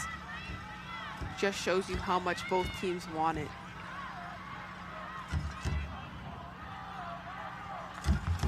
This crowd, of course, they want a goal no matter what. A goal right now at this point in the match would be an equalizer. That would, I think, send... There's no roof over top of the grandstand, but it would certainly blow the roof right off of it.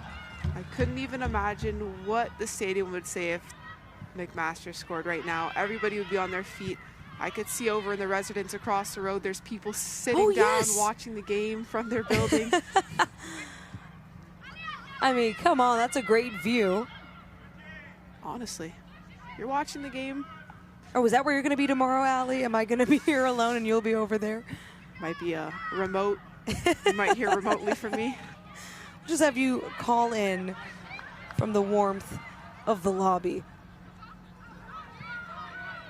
Certainly unfazed by any dip in temperature are these two teams. The Marauders now, can they find a way in? This could be one of their best opportunities. It's wide. Fighting for a corner kick there, but are they going to reward a corner kick?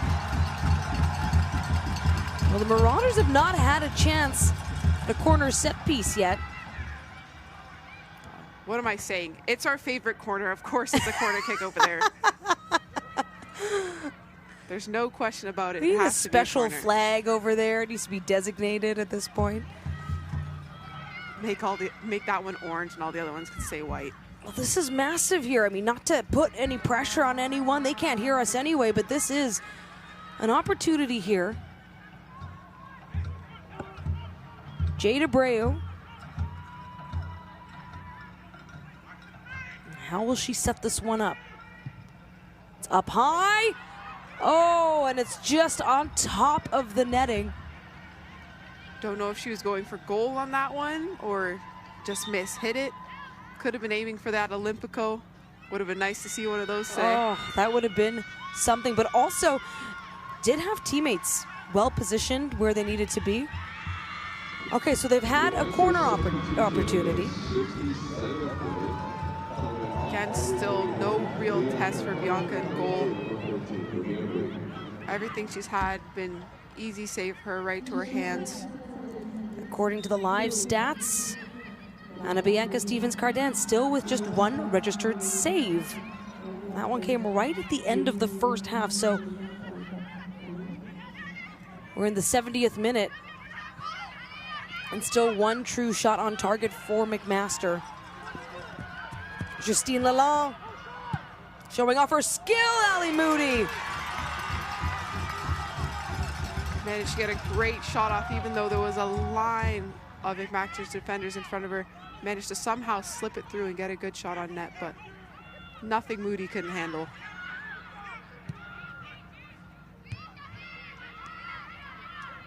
Felt like the Marauders were building up to something, at least getting some extended time, possession time in the Carabin half.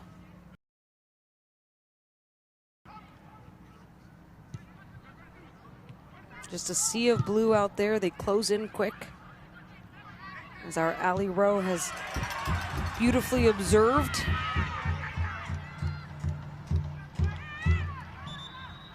It's looking like McMaster's getting a little more spread out as the game goes on. A little more space between each line, which is going to make it harder to connect between them as the game goes on.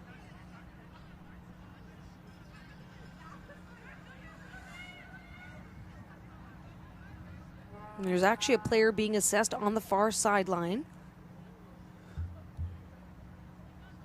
And that's Sarah Vogel we see as the teams gather now on the sideline.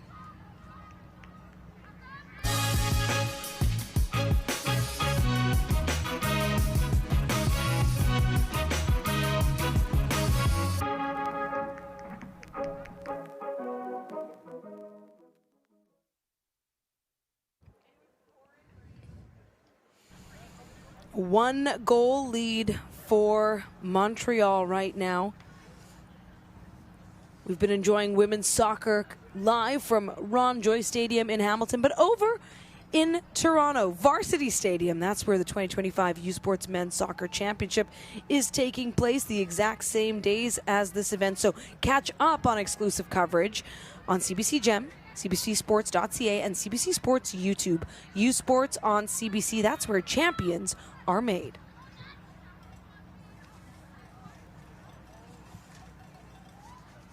Hey, this space heater is certainly doing the work up here in the broadcast booth. Wherever you are joining us from, watching the stream, thank you so much for joining us. Thrilled to bring you this incredible action from Hamilton.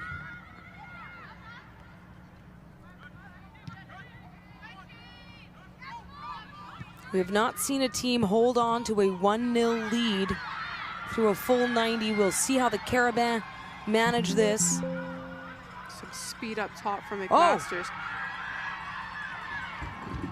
Managed to catch up to the defender nearly 15 yards behind. My oh my, I was a little concerned for the corner there for a second, but no worries. Cassandra Decombe. Don't worry, nothing can damage our favorite corner over there. I was absolutely looking at you on that one, Allie. Like,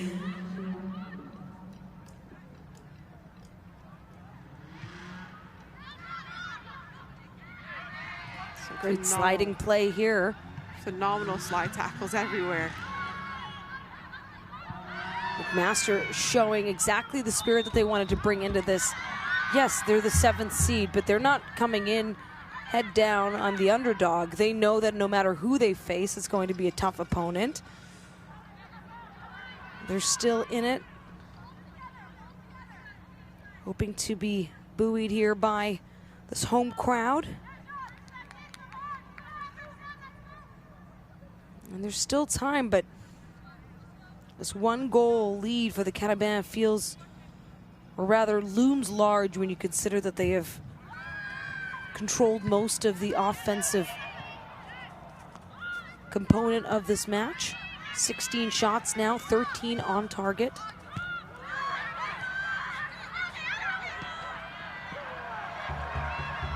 What a battle we're seeing play out for the Marauders. Great ball slip through, but the speed we have from the Montreal defense, she manages to somehow keep it in play. Oh my. It was Ravina Bratch bringing it up along the left side. Now Juliana Mara once more.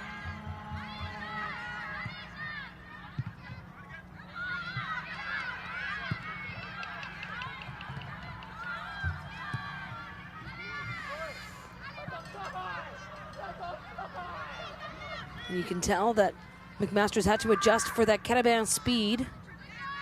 Needing to keep some of their players back.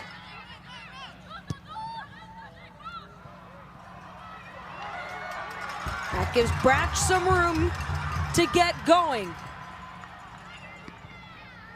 Oh, and that pass will get thwarted.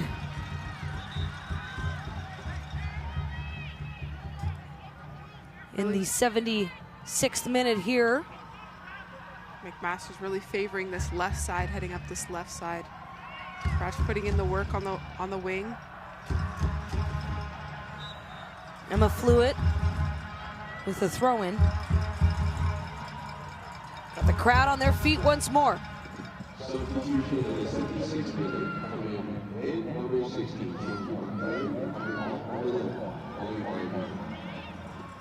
Shayla Gua just rolls it over to Fluitt. Time is of the essence, but also important to avoid mistakes here. It is just a 1-goal game at this moment. Gua to Fluitt once more. Favoring this left, the near side along the grandstand. Now Bratch puts it up. Oh, what a moment. Could this be it for the Marauders?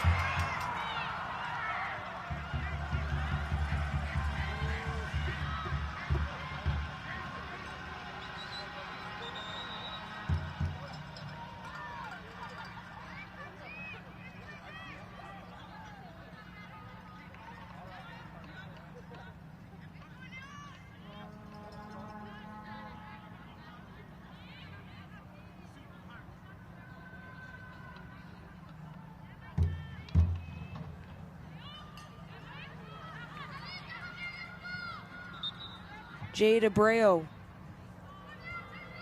for McMaster. Finds the Carabins.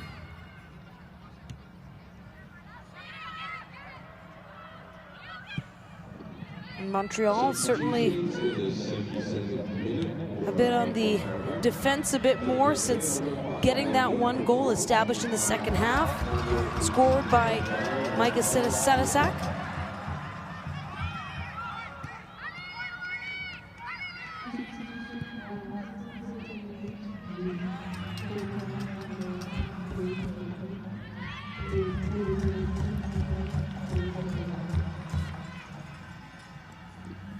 For the second substitution, number 8, number 14, The Marauders finding their way inside the box now. Coming up against what feels like a wall of Carabins. There from distance, it's up high. Again, they're getting the shots off, but they're all just up high or just wide. You gotta find a way to get through. Stevens Cardin still with just one save so far in this match.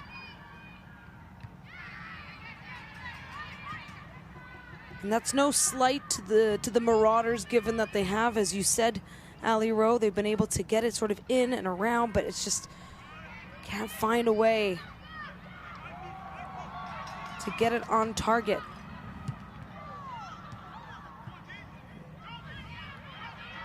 There's still 11 minutes to play with. It's a lot of time, but then again, it does go quickly.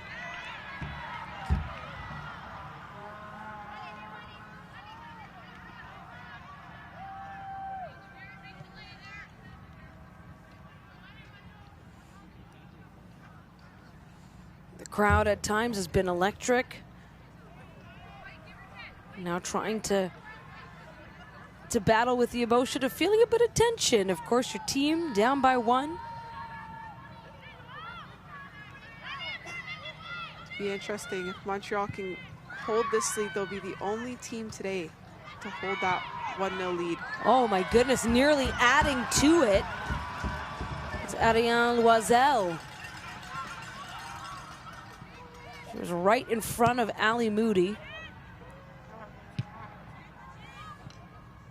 Had a couple substitutions as Loisel was not a starter in this match.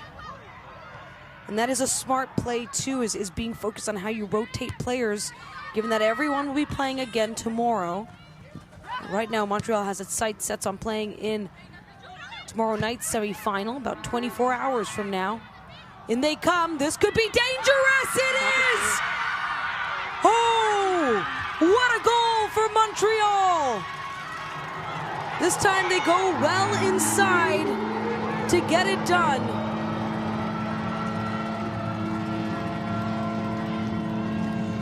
Out comes Jean Avon, the goal scorer. Great step inside to just poke it through the legs of Moody. Again, we saw this coming. Every time the ball was going up, you saw blue. Blue was on the ball. They were first to it, second to it. They were to every ball, and they managed to get it by to Jeanne Evans to score that goal.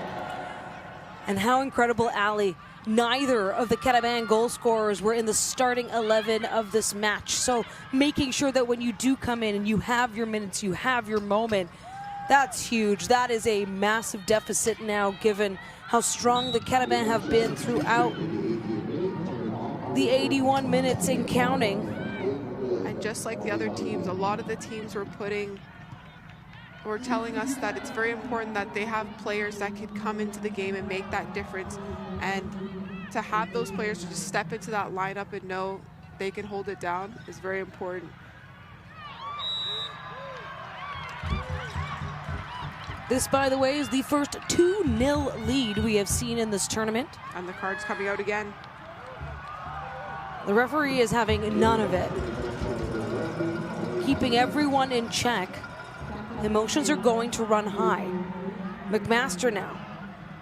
How do they find a way to cut that deficit in half?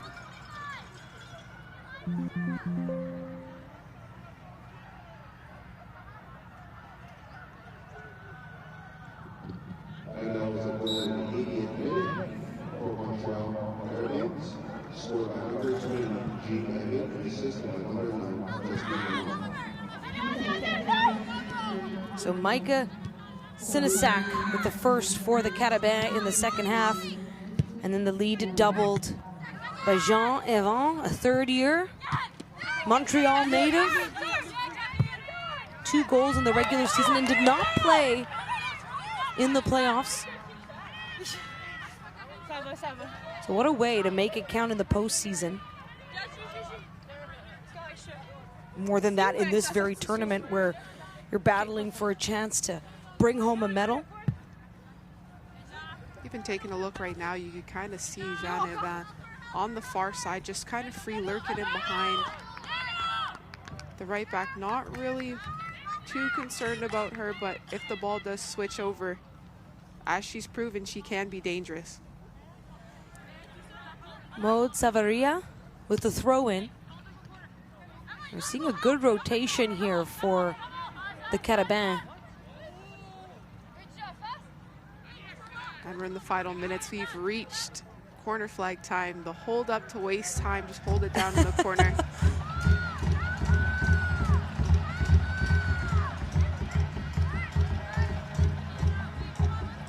No rush to get any ball going out. They're just going to take their sweet time and enjoy the 2-0 lead they have. If they hold on to it, they'll be the first team of the tournament to record a clean sheet. And another set piece.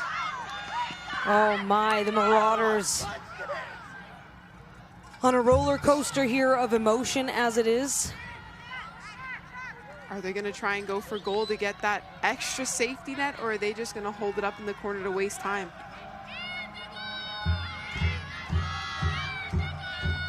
To deliver is Léonie Portalons. Also a Montreal native, a 4th year. Great delivery. Oh my. Looked like Evan was trying to get her second of the match. Good hands for Moody in the back, getting control of that ball, bouncing ball inside the box.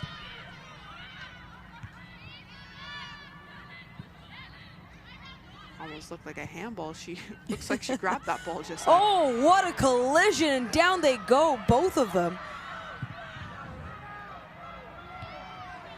Hey, this match has been physical from the start.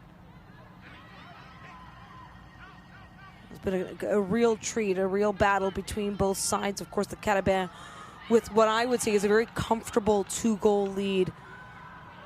But it's not over till it's over. The Marauders want to have a say. I was going to go all the way just then. I thought so too, and that could have caught Moody. Those are the distance goals, right, that really will catch you. One thing about her, we've seen her already taking the goal kick. She has a kick. I wouldn't be surprised if she got one in from 40 yards out. I wouldn't either. And by the way, we have another substitution here for the Carabins. Smart. Again, it is about how you manage, your players. Of course, all these athletes, well conditioned. They've played many matches throughout the season, but to do it in such a quick span. Right now, they are well on their way in their own mind to playing in the semifinal tomorrow night. They would be matched up with number 6 seed Trinity Western Spartans if they hold on to this. And right now, they're looking to add even more.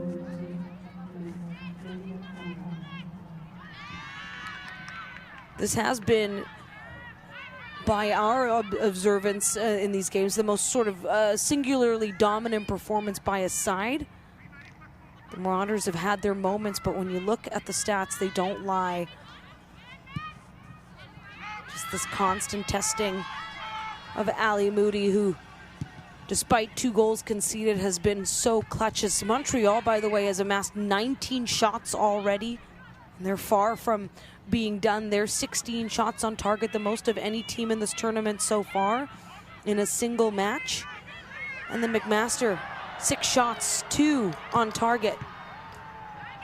It's crazy. We're in the last 3 minutes of the game. Montreal is up 2-0, and still they're not letting up. They're not even giving up. any opportunities to go out goal. They're taking any opportunity they can to put in another one. I mean, that's what makes champions. You have to play through, and it does start here in the quarters.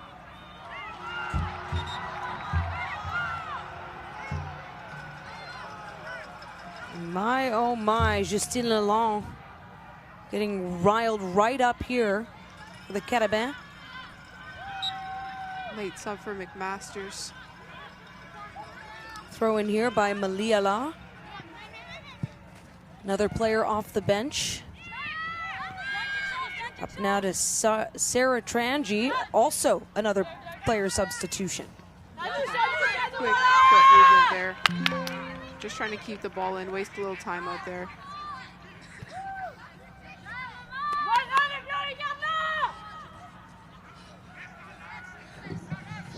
Time, of course, well on Montreal's side. So at this point, I mean, you're looking at a very confident Carabin team helmed by the awarded best coach of U Sports Women's Soccer, Nadezhda Kamps.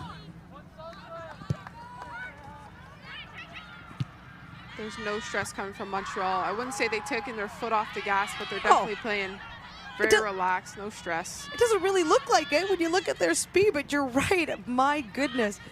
She's able to turn that one around. That was Karine Vallin. Again, they're really just getting to every 50-50 ball there on the end of it. What is beautiful is that both these teams, well, obviously the team who advanced to the semifinal will get to play again, but also the defeated side will get to play again. And what that excites me, because if it is the Marauders, as I believe it will be, it'll give them a chance to really showcase even further their strength and their skill. They're coming up against a very tough Carabins side, and there's a save sprawling Anna Bianca Stevens-Cardin, who barely said her name. Watching the goalies sprawl like that, it's really funny when you're watching, but being on the other side, being the striker, I found that so annoying playing the game. Because I know they're wasting time, and I know they're just doing it to do it. You don't need to do it. That's why I gave out a little chuckle. We're in the 90th minute, by the way, a 2-0 lead. Well in hand here by the Carabins. Can they add to it now? Justine Lalonde. Ali Moody.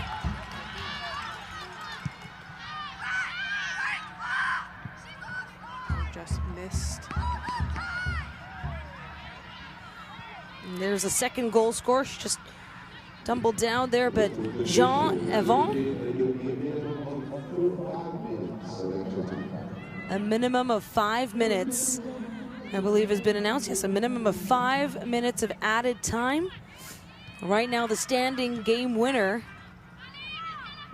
will be given to Micah Sinasak.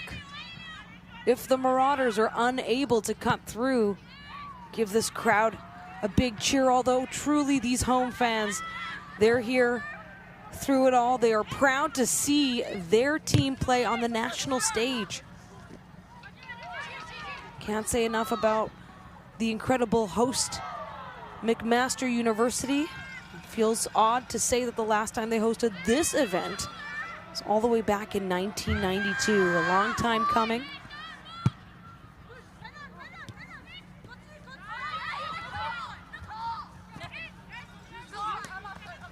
But this Carabin team has certainly put their strength on display.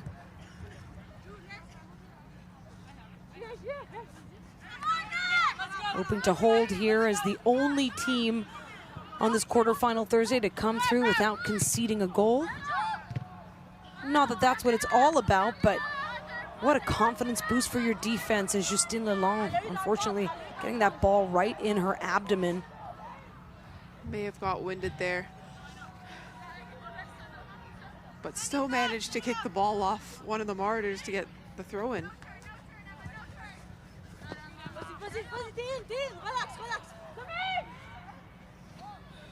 Talk about taking your time, being patient, and then showing off your footwork. Portalance as well for the Carabins. It's honestly gotten to a point where they're just playing around now. They're just enjoying themselves, embracing every minute of the game. Can't say enough about the performance of Ali Moody right now with 15 saves.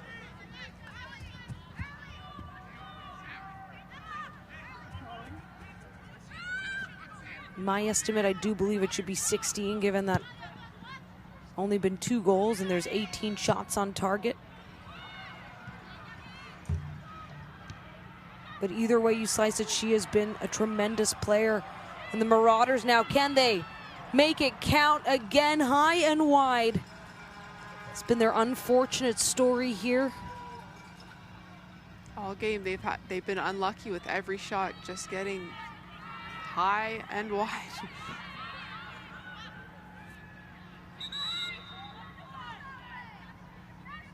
Still in added time if you're just joining us. The goalkeeper we have not seen much of.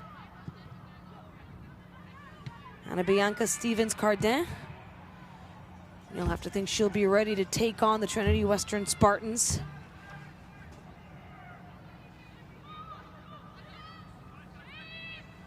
It'll be a consolation matchup in the early afternoon for the Marauders, 1:30 p.m. Eastern.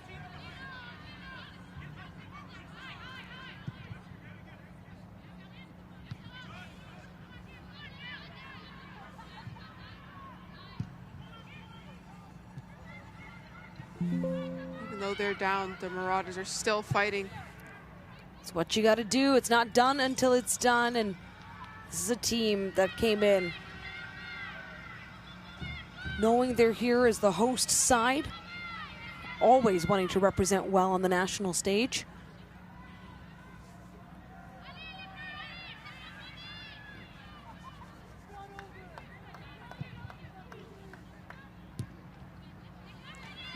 Ref playing a little bit of dodgeball out there.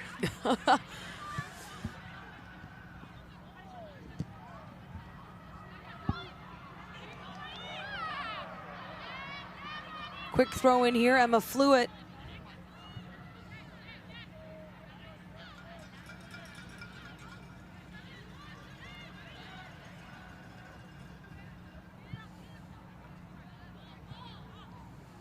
You have to feel that that added time will be rolling down now. So it was just a minimum of 5 minutes added.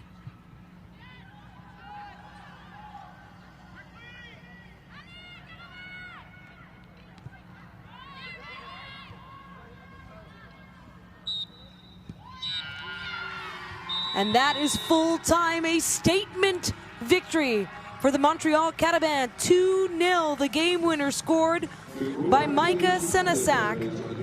The second, little added insurance by Jean Evon. Both players coming off the bench to be the difference makers in the second half. A game fully in control by the Carabins. The numbers don't lie. A tough loss still for McMaster, a team that so badly wanted to deliver here in the quarterfinals in front of their home crowd. Even though they didn't come out with that victory, though, they still put in the work. They could be proud of that performance that they put out today. As they should, and Ali Moody especially take a bow for all she was able to do. We'll break down more of the numbers to come, but the numbers for the fans at home, a 2-0 victory for Montreal. We'll be back with more after this break. Feel every hit, goal, and celebration as if you're standing right on the sideline, immersing you in the game like never before, bringing heart-pounding action directly to millions of fans. We deliver unparalleled simplicity and tailor-made digital broadcasting solutions crafted to make you feel every moment in a way like never before. Our passionate team ensures your message reaches audiences reliably every time. Proudly Canadian, we bring a touch of innovation and our passion to the world stage. ISI Live, be there. It's not just about the victory. It's about the moments leading up to it. BioSteel, the fuel behind every victory. Hey, you sports fans, check out shop.usports.ca for this week's promotional item from the Nike Team Collection. Visitez le shop.usport.ca pour en profiter de la promotion de la semaine de la collection Nike Team.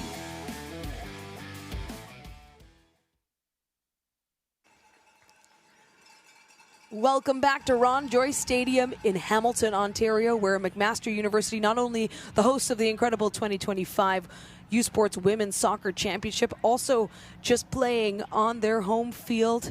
Unfortunately, coming out defeated against the Montreal Carabins, a 2-0 victory for the number 2 seed in this national tournament, the RSEQ champion Carabins at that. And we'll get set here for the Nike players of the game.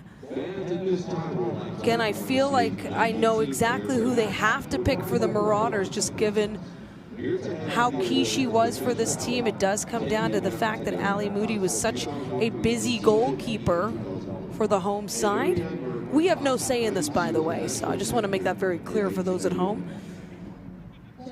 I'm Daniela Ponticelli alongside Ali Rowe. Ali, it's been so fun. 4 big matches. We now know who has advanced to the medal round. The Carabins take on the Trinity Western Spartans in the second semifinal. That'll start at 7 p.m. Eastern, just like they did tonight. And it only gets more exciting from here. The stakes are high. Stakes are high. And then we'll have Laval UBC, and yes, that's right, a rematch of last year's final will be our first semifinal. Oh, not Moody. That's all right. Jade Abreu as well. She would have truly been my other pick, just given what a key player she was. She was pretty much involved in every sort of set play and an opportunity that they could have. Well deserved for Jade Abreu, but Ali Moody, want to highlight the fact that she ultimately did all she could, given that Montreal poured on the shots. Justine Lalonde, and I think this is an important player of the game, because despite not being the goal scorer, my goodness, do we see Justine Lalonde all over the pitch, and this is exactly what you want out of a leader on this team, a 5th year 2025 RSEQ first All-Star team player as well. It's still out there. She did still show appreciation for her team upon receiving her boot bag.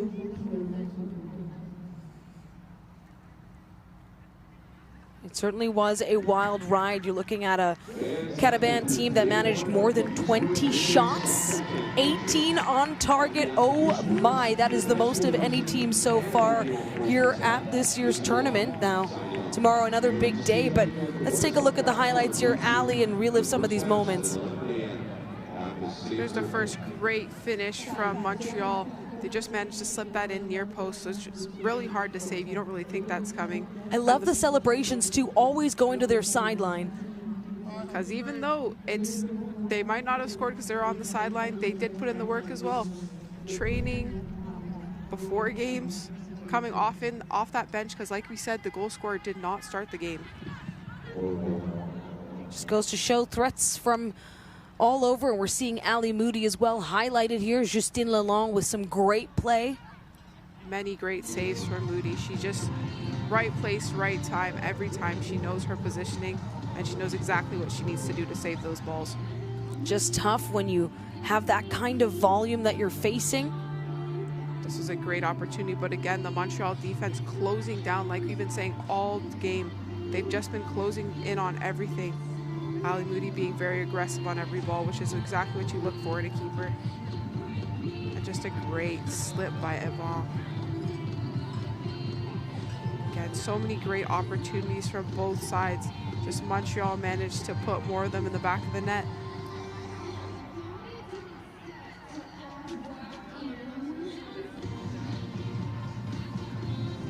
Unfortunately, the Marauders just didn't get any clear chances on net, but the stats don't lie, like you've been saying, Daniela.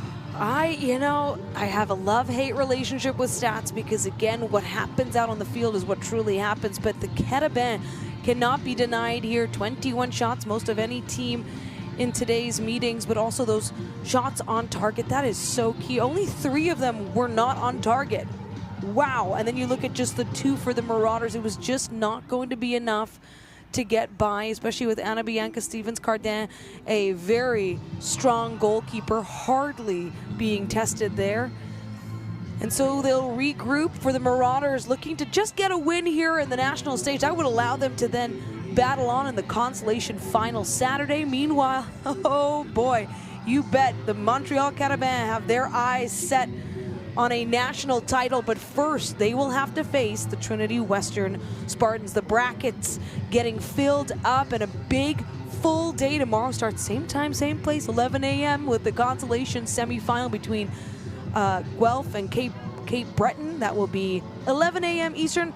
Ali will be here. I will be here, Daniela Panicelli, and a big thank you as well to our entire production crew, everyone on site and beyond, the entire U Sports staff. It's been a beautiful quarterfinal Thursday. Once again, congratulations to the Montreal Carabins with a 2-0 win over the McMaster Marauders.